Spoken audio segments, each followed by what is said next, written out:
Namaste, guys. ChristianRLong, life enhancement consultant, giving you a big and beautiful shout out on this Tuesday evening here in Denver, Colorado. It is 6 o'clock p.m. Mountain Time. We're jumping on for our daily dose of divine light, love, and power with the focus on the power aspect. I just got back from a 13-mile ride. Woo! A 13-mile bike ride here in my neighborhood on the Cherry Creek Trail. Karen, Namaste. Bam! Whoops. You get the big hand.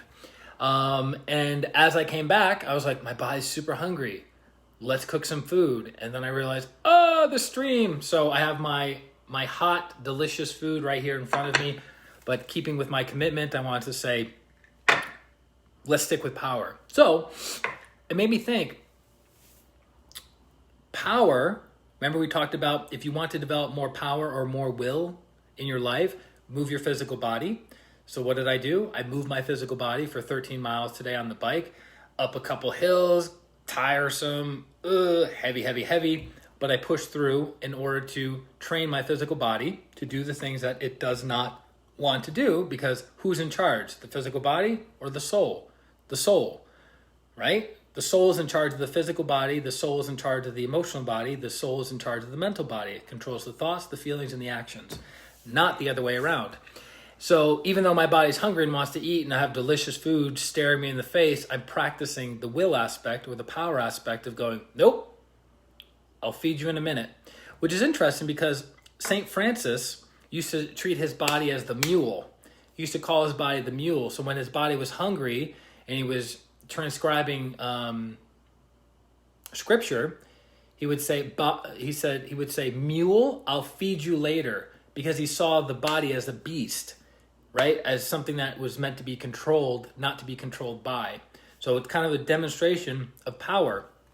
Also, practicing what you preach is super, super important.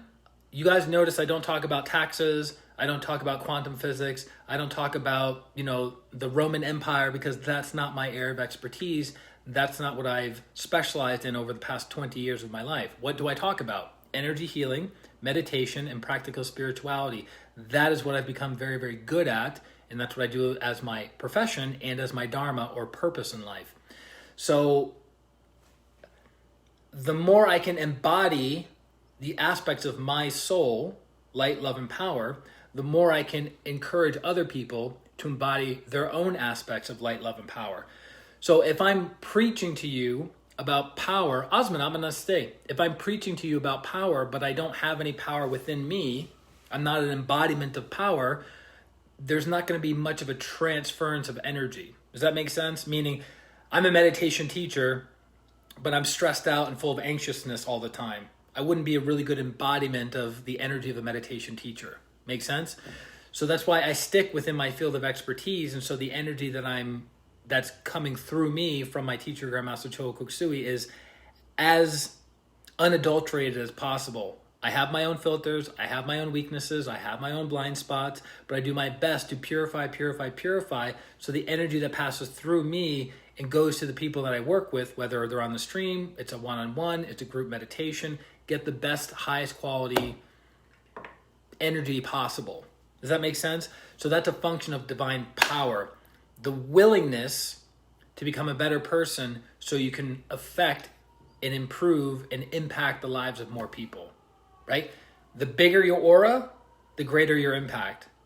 The smaller your aura, the less your impact, right? Makes sense.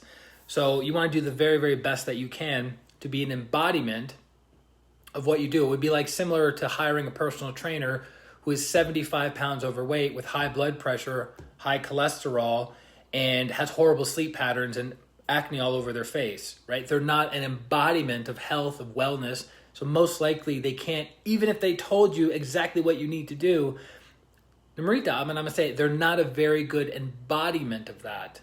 It doesn't mean they're a bad person. It doesn't mean what they know about health and fitness is invalid, but the transference of energy, the transference of power through them to you is negatively affected, right? So in the Tibetan Buddhist tradition, you have something known as transmission. So transmission is passed down through the lineage. So it goes from teacher to student, teacher to student, teacher to student, teacher to student orally. So when the teacher speaks, the transmission from the blessings through the teacher's throat chakra introduces light, power, and love. It awakens it within the student. But if the teacher isn't connected to the lineage and the teacher doesn't have a high degree of purification, a high degree of conductivity and receptivity to their lineage, there's not a lot of energy that's going to pass through the teacher to the student, to the next student, to the next student, to the next student. So you have to be an embodiment of whatever it is that you're teaching, right? If you want to learn how to make $1 million, do you talk to the homeless person who may know all the same information? Or do you talk to the guy who's made $1 million or more in business, right? You talk to that guy.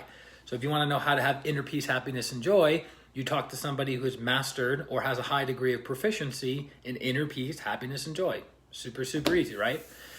So again, that's why you don't see me teaching about taxes, about quantum physics, about car repair, not my area of expertise. I'm, in fact, just above my ability to change a tire.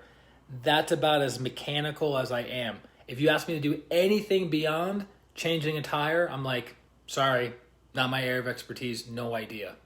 Like if you said, Christian, you need to change the oil in your car, I'd be like, I have no idea.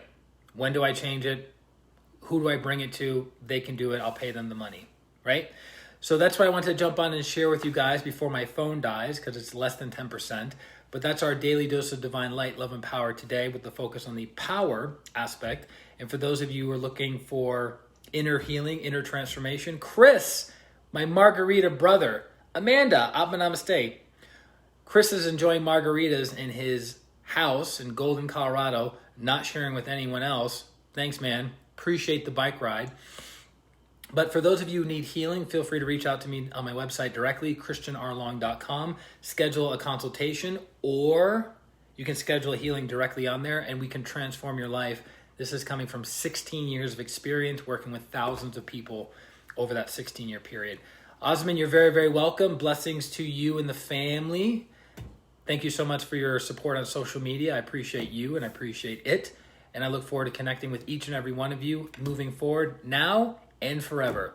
This is Christian Long, Life Enhancement Consultant, wishing you a beautiful day, a beautiful week, and a beautiful life. Atma, namaste. Bye, Karen. I saw that little tiny heart. Talk to you guys later. Bye.